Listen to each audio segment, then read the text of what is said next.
today, we have found the one that Nigerians are calling the Messiah. Peter Obi, many say, is a credible alternative to the status quo.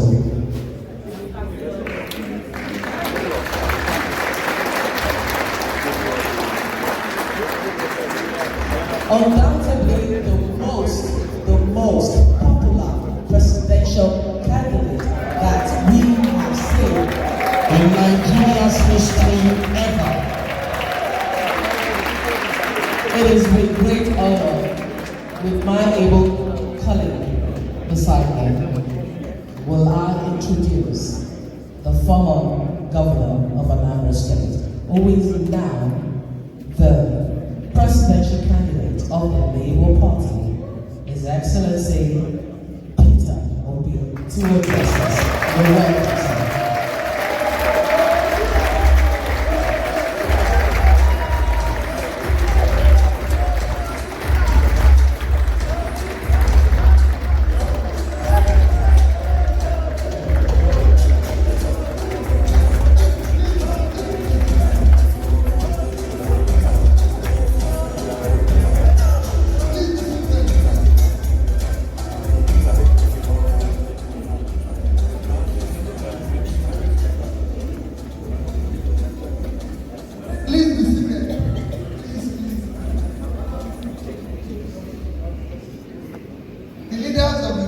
Organizations and everything, let me, and all the VIPs that are here, let me start by most sincerely apologizing.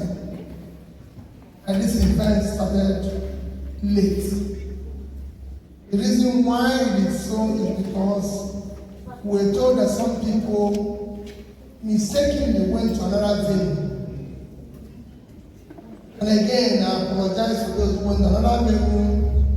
Sincerely sorry. I wasn't part of the organizer, but however, it was because of Nigeria that they had to go to another place. So we apologize for that. I know it's an apologize, and I apologize for starting late because I have been here for over an hour, but we wanted to wait to see that as many as possible that went there are here. So we apologize for those who are here. Again, I start by appreciating and thanking you. You're here not because you want to listen to Peter Obi or listen to another presidential candidate, because you've seen a lot of us in the past. You're here because of your interest in Nigeria, your commitment in Nigeria. And for me in particular too, the reason why I'm going around the world, because people have asked questions, what are you going to, why are you going to diaspora, why are you wasting your time, even when they're not going to vote and everything. By the way, this is the last time you will not vote. You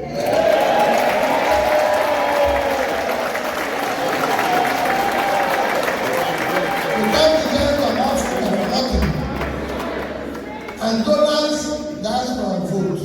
Ghanaian diaspora vote, Care diaspora vote, but Nigeria wants to be giant, but it doesn't want to be giant where the giant is supposed to be. So, if there's one campaign those of us will carry and make sure that we stop, it is the issue of this diaspora not voting. This is the last one. So, I'll show you. So I thank you for your interest in Nigeria. What we're about to do this evening is not about me telling you about Nigeria, because there's nothing about Nigeria you don't know. There's no problem about Nigeria you don't know. It's for us to interact. It's for us to think, I want to learn.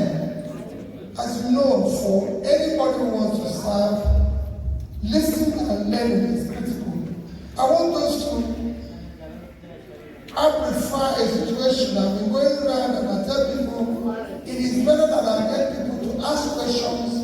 In case of answering that question, I will learn, they will learn, we will share, because anything I'm answering or you're telling me, because there's things I'm doing that is wrong. I don't know everything, and I don't associate myself with people who know everything. Because anybody who knows everything is an idiot. I don't want to work with a person. I want people who are always learning. And that is why whenever I'm being introduced, even in this occasion, people want to read my certificate, people want to show, oh, he's been to this school, he's been to Oxford, he's been to Cambridge. Educational communication is not a measure of integrity. It's not a measure of hard work, it's not a measure of productivity. It is important. Education is critical. But we're here to talk about our country. All of us are concerned. Some of you left Nigeria 30 years ago, complained that things are bad.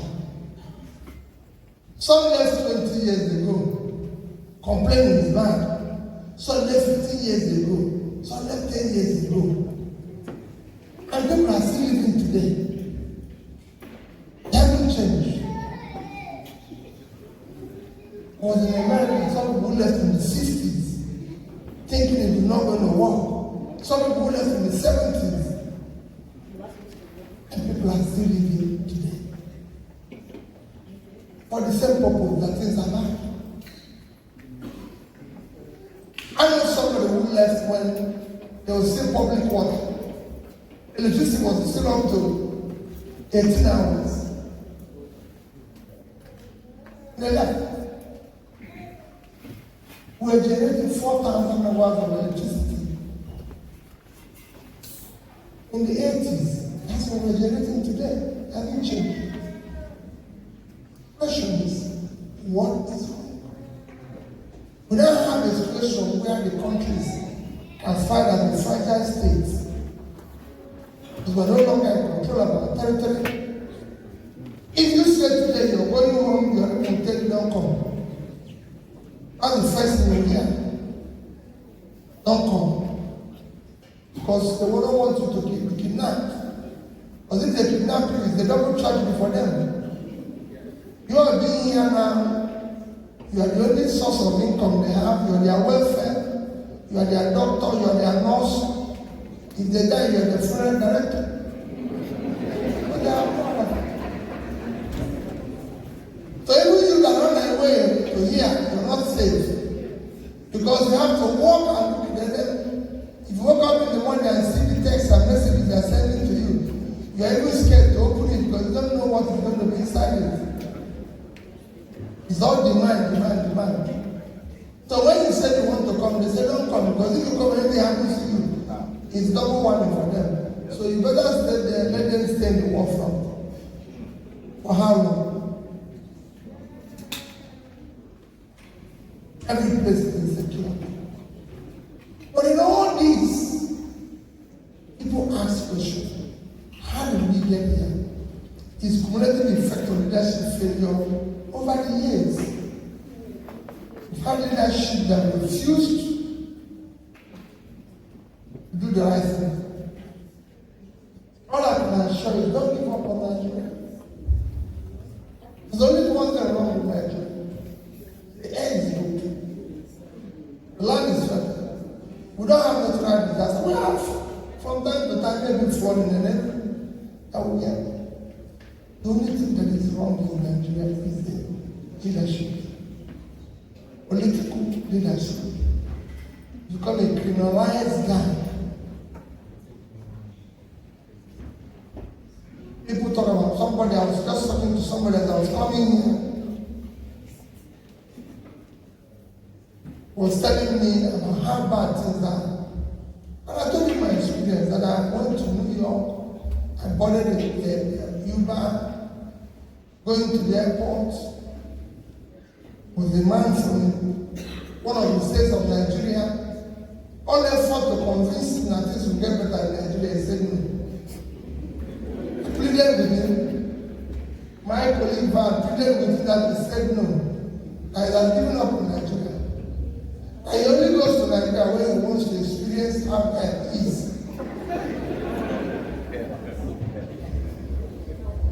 And I said, what do you think about this Peter Obi that is coming? He said, forget it. Like you too. He said he knows he's a good man, I've experienced this, but he will not make it, that the place is finished. hadn't experienced in London equal now. Until I said, well, and Peter Obi. He said he can't be. So we had him. Eventually, he saw that it was me. He said, well, let's, he's going to be convinced. But what did I say? The same thing when I was coming here, somebody said, oh, I can't come. I'll be kidnapped. This will happen and everything. What are you going to do about this kidnapping thing? Because you're telling me you're going to check the place. I said,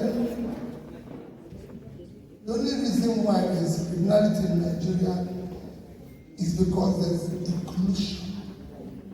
Those who are supposed to deal with things.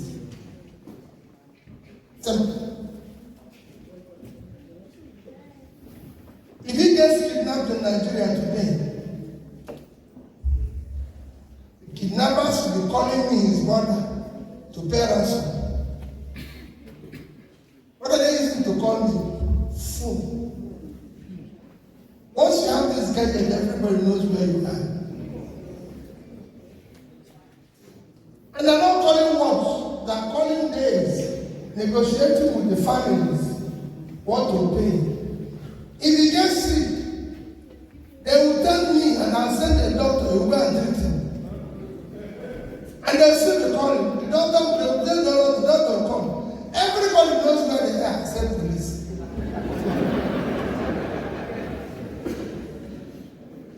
It is not possible.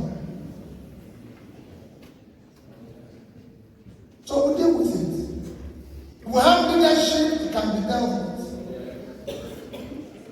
Securing Nigeria is not as difficult as well. Today, Nigeria is the only open country that is not meeting his quota. The reason is that because our oil is being stolen.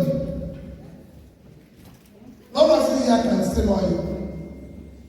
I've never seen anybody who can steal oil. Because oil is not a grocery. See this thing. You can put it in your bag. But you can't put oil in your bag. For oil to be stolen, a ship has to come into your territorial waters. You'll be approved by the security agencies to come in.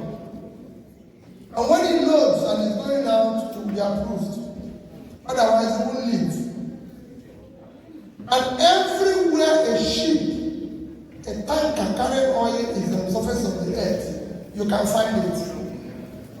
The rest, where it's going to float, everybody knows.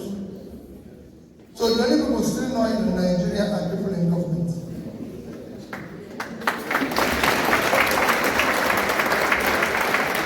And when you say it, like I'm saying it here, you're quarreling with people in government.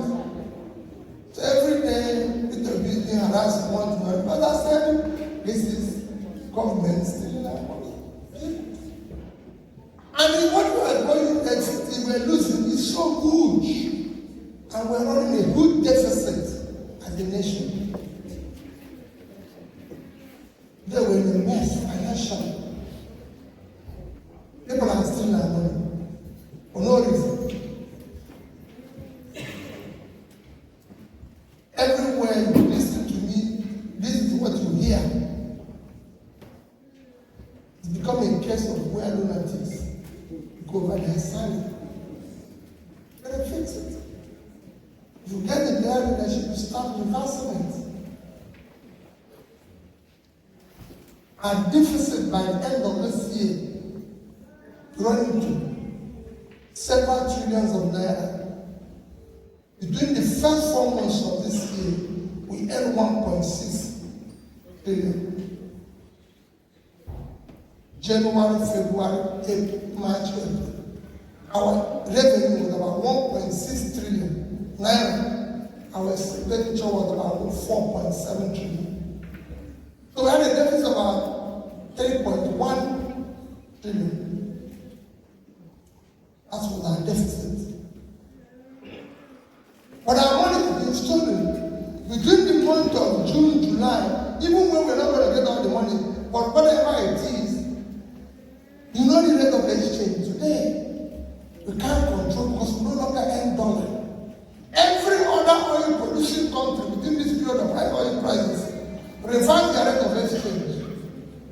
example, in Angola, the Angolan currency was about 600 to $1 in January. Within this period of high oil price, it came down to 420. Nigeria is the only one that is going to reverse because it wasn't any dollar. All the dollars we have earned have been stolen. And nobody cares. In July, I said everything I said, what I said yesterday, what we hear today, hear tomorrow, but I keep repeating it. In July, just 2 months, I don't want to go back to March, April, but in July and August alone, we lost about $2.8 billion. Our quota is 1.8. OPEC have increased it because of the oil crisis. But using 1.8 in July, our total oil production average was 1,083,000. So every day we lost 17,000 barrels, which for that one day was $22,227 barrels, 227,000 barrels, 22,227,000. That's what we missed. If you use the average price of oil in that month, 110, we lost $2,445,000,000 in 1 month. That's what we lost in 1 month. If you translate it to a naira, at 550 is 1,344,750,000,000. That's what we lost in 1 month. In July. In August, it was worse. Our production was 975 barrels a day. 975 a day in August. So we're losing 825 every day. Again, multiplied by that 1 day, I want you to be taking this thing down. So you know what is bad in your country. If you multiply by that 1 day, it's about 25 million barrels. Multiplied by 100 naira, that is the average of oil price in August, is 2.5 billion. $100. With $100 is 2.5 billion. So in 2 months,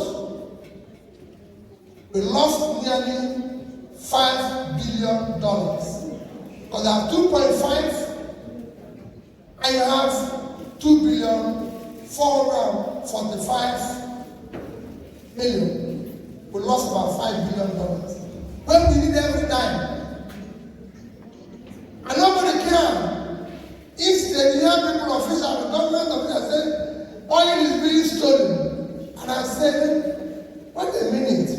We have the highest youth unemployment that you can count today. Our unemployment rate is about 35%. That's 3.8%. That's what the official believe. Call it 35%. Our youth unemployment is about 60%. What you're saying is that over 20 million youths are unemployed and you're missing some. If that is the case, why don't we just collapse the place? Is it not pipeline? Let all of us go and key on the pipeline and see the oil enter the ship. What are we doing?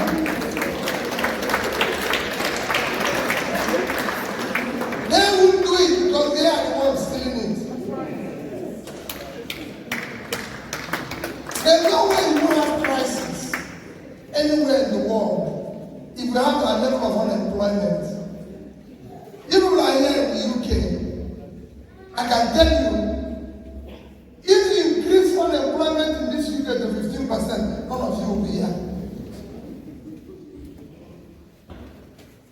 With all the unemployment rate being far below 10% here, with all the money, why do you think in the Western world they printed money and give people away after COVID? Because they don't want crisis. Simple. Otherwise, there will be crisis. That is what we're facing in Nigeria. And millions of people who don't know where the next meal will come from.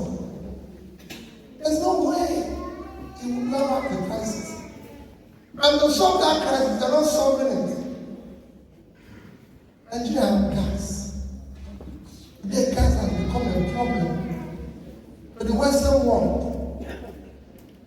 We have about 10%, half Nigeria, about 50% of the Russian gas deposit.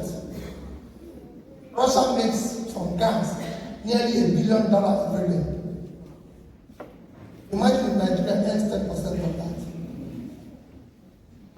It would have been different. I can go on and show you how we can start solving this crisis. People ask me, you always say you want to move Nigeria from consumption to production. How? Because we're a productive country. All of you are sending money for people to eat without doing anything. How? You get money here without working.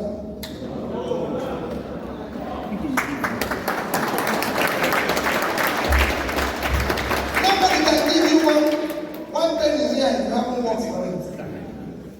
I've lived here for years. For years. I've never had anybody give me money for free. The people are getting money for free. In Nigeria, the country is not productive. That is why it's not working. I remember meeting people from the European Union, and I asked them a question. And that European Union is about a population of 400 and 40. The entire European Union, Nigeria is not from Europe. In population. About the same, it's about the same size. So, why are we more productive? I asked the Netherlands ambassador in Nigeria. Then I met all the ambassadors of the European Union and said, your country is only 33,000 square kilometers of land. Netherlands is only 33, if you minus water, it's only 33,000 square kilometers of land. In winter, in everything. Yet their total export last year was over $600 billion. 17.5 million people. That is the population. In Nigeria, if you use the barrel rate, our export last year was 18.9 trillion naira. If you use the barrel rate, it's about 30 billion naira. So Nigeria is a country of 923,000 square kilometers. If you minus Netherlands from there, we still have 880,000 square kilometers remaining. And if you minus them from our population, we still have about 190 million people. But almost 200 million people remaining. And we could not do 5% of their export. 5%. Maybe 600 and something. We did about 30 billion. And we are 200 and something million. And if you minus their land where they live, our own is still remaining 800 and something. It cannot happen. One state in Nigeria, Niger State, is 2.5 times Netherlands. Niger State is 76.3 thousand square kilometers of land. They can't see themselves. They're waiting for the share of the oil money, which is about 4 billion a month. And they get, in the end of the year, they get about 50 billion from the oil money. That's their only income. Here they have a fertile land, wide the size of Netherlands. Netherlands agricultural export last year was over $120 billion.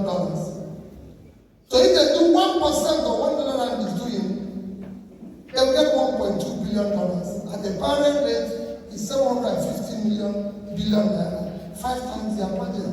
But they are waiting to share for money. They are waiting for people to send money for them to eat. It has to stop.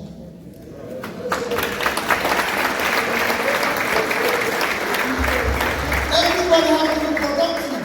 Nigeria has all it takes to change the world. The first cultivated land. They don't have land. They don't have land. The first cultivated land, and people are hungry.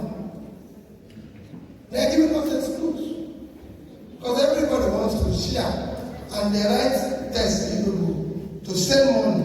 After some of you are doing 3-4 jobs. The man who brought me in New York was doing 2 jobs. Uber was his second job. And he sent money home for people who don't know anything to eat. And I said, no. It's a very unproductive country. Any country you see government officials like me being richer than entrepreneurs, something is wrong.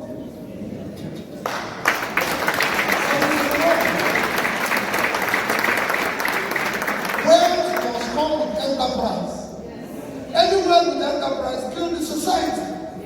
And that's what they're celebrating in Nigeria. People say, how are you going to fight corruption? Fight corruption is the easiest thing you can do on the surface of the earth. Then nobody tell you this thing. The only reason why we can't fight corruption is that we, the politicians, are the ones stealing the money. Otherwise, fighting is very good. Like I said about oil. People are complaining about oil because those in government, that's why we can't catch those who are stealing. That's why we're not catching sheep. Because we are the ones stealing it. They even stopped in one country the other day, they stopped a ship carrying Nigerian oil. Nobody heard about it again. When you say this, they talk about subsidy. And I said subsidy in Nigeria is organized crime.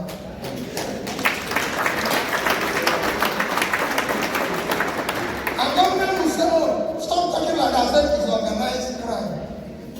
And I said every day, anybody who tells Nigeria is paying subsidy, telling people to say it's organized crime. 60% of what they pay in subsidy is stolen money. Because we don't consume that quantity of food. And we say, tell us the importance, tell us where they sold it, tell us why they do this thing. How many vehicles is in Nigeria? These things, they have data, can capture it. It's everywhere. The only person who doesn't want to hear it is government. Because all of us are in it. And nobody wants it to change. And our children are suffering. There's hunger all over the place. So my dear people have come to interact with your country to ask questions so we can share. But why I brought out all these things is to tell you there are no sophisticated things that cannot be stopped. Anybody who says you cannot stop it, no. Anybody who says, oh, it's impossible. Are you going to change this? Are you going to do that? Let me tell you. What we are doing today is that I, Mr. Obi, is contesting election. Other people are contesting. We are all looking for jobs now. You are the employer. It's your company. Nigeria is your company. Nigeria is your company. You're a shareholder in Nigeria. Take it serious. This company wants to hire a new CEO. Get involved. Get everybody to come and talk to you. Don't say you selected the story. All of us will come with good manifestos. Because that's where I'm going to say, oh, where is your manifesto? All of us will come with two fantastic programs. Sweet speech. Very good English. Quiz English. Some who have been better than the other. What we are looking for is who we can trust. Anybody that comes, all those things he's saying, let him tell you where he did it before. Let's know where he has worked, where he has passed. So if he says he's going to fight corruption, let him tell us where he fought it.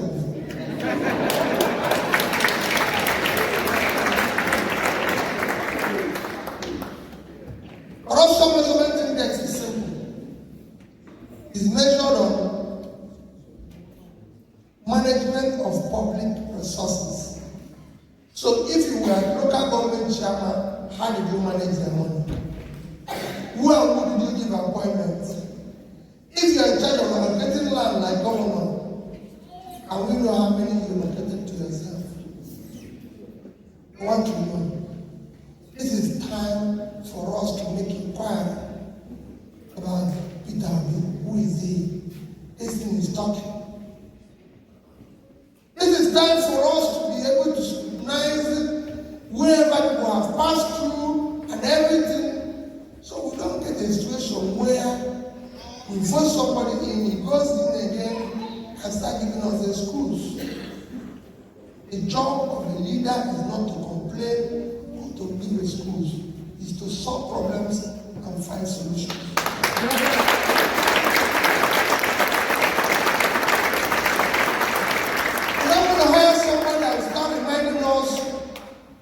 About our past.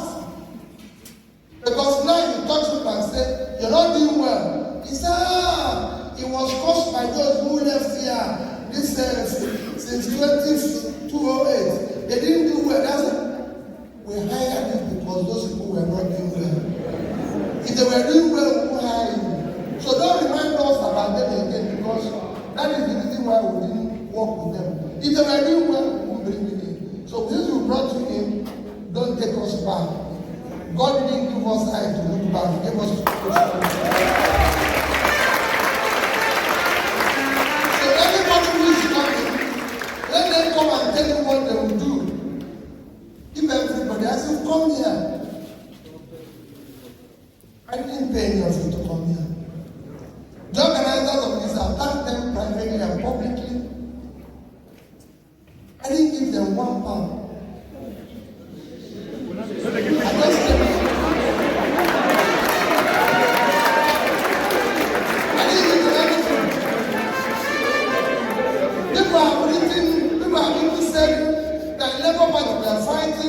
They've raised millions for Peter Obi. They've raised everything. Neither my speech in America nor here will anybody giving me £1 or $1. That is not my main reason for looking for Nigerians. My main reason for looking for you is to convince you to get involved, because what is happening is that the leadership is a problem, but the followers are insanely complacent. They think it's not their problem. I don't care about that country. I'm not involved in one way or the other. I thought as the governor left here. And when I came back, people would say, oh, Peter, you can no longer stay in that your house. You have to buy, you would have moved to a better area. Tomorrow now, they can come back here as president and buy a big house and call us, some of you, to come and say, okay, let's come, house one. They will bring the bishop, bring everybody to come and pray, do everything. When they know what to do, in time, please.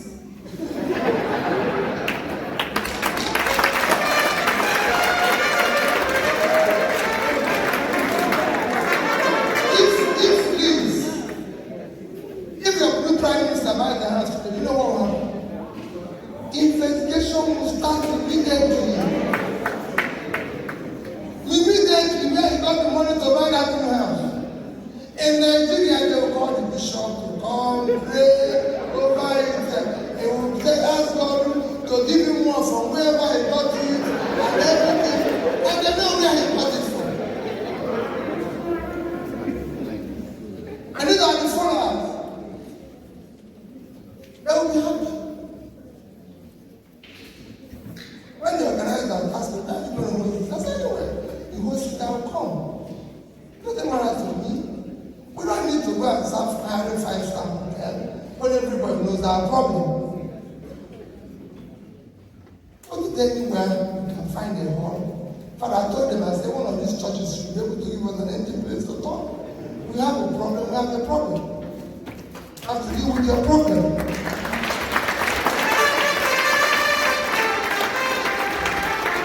So for me, it is important. We are here for that. All I can say is that we would serve the country well. We will start talking about what does obedience wants to do. Because we're going to work with all of you.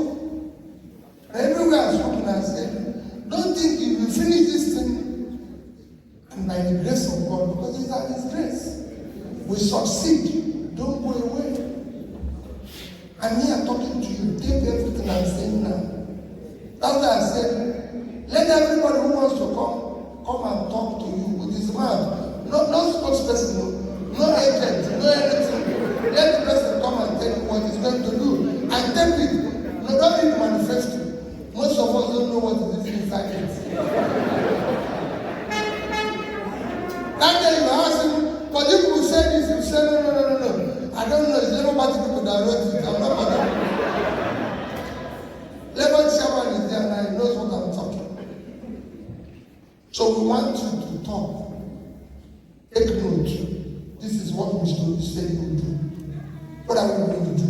I said, number one. The number one effort is to secure Nigeria.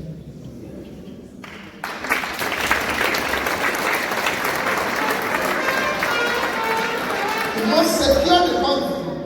By securing Nigeria, we will be able to start dealing with all the problems we are faced today.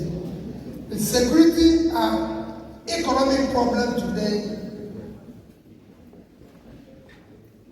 is handled, which is the most critical problem. Nigeria has an economic problem. But you can't deal with it until you provide security. You can't also provide security and start dealing with the economic problem. So you have to aggressively tackle this too. And it's possible. And reviewing and restructuring the entire security architecture, make it responsive and responsible. Responsive is that it must deal with the issue of security as quickly as possible.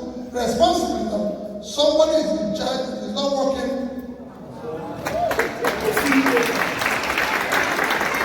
We're not going to waste time on it. Two, we must have a 3-level policing. There's no reason why we should not have local government, state, and national police. We must have security. It must happen that people must secure themselves. It has the number one problem. It's affecting our inflation, it's affecting our economy, because today our farmers can go back to farm and we have food inflation. People are hungry. We want the farmers to go back, we want to support them, we want to do more. And we'll deal with that aggressively. We want to unite the country. The country is still divided to their own lines. We deal with it. It's not rocket science. Once you start governing based in justice, in fairness, and inclusiveness, everybody will sit on the table, and they are part of it. You start showing everybody. We will include everybody, diversity, and when any problem will be solved, we'll bring in women, we'll bring especially women and youth to government.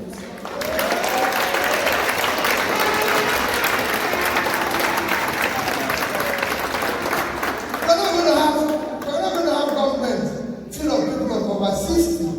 You're wasting everybody's time, not in today's world. We need aggressively to bring in youth.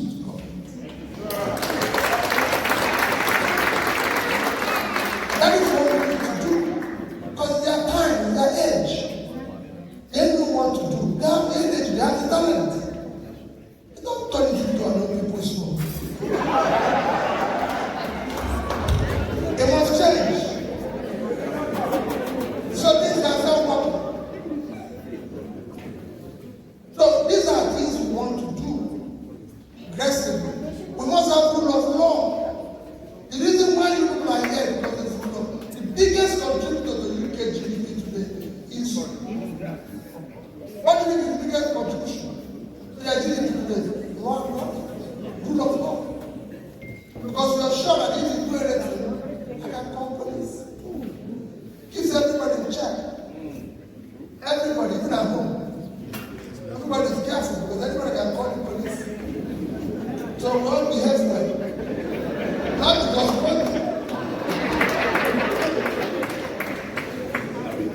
level it's supposed to be.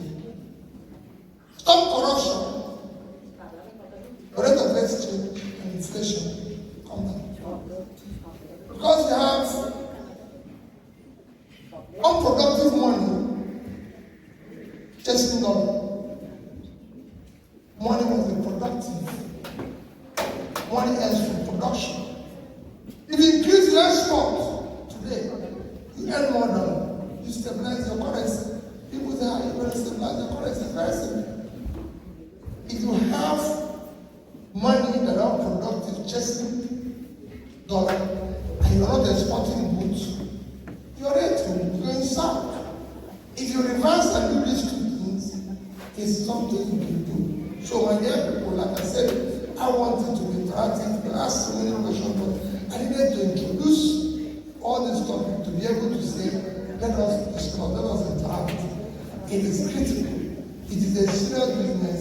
I want Nigerians to take the issue of Nigeria serious. Nobody is going to solve it for us.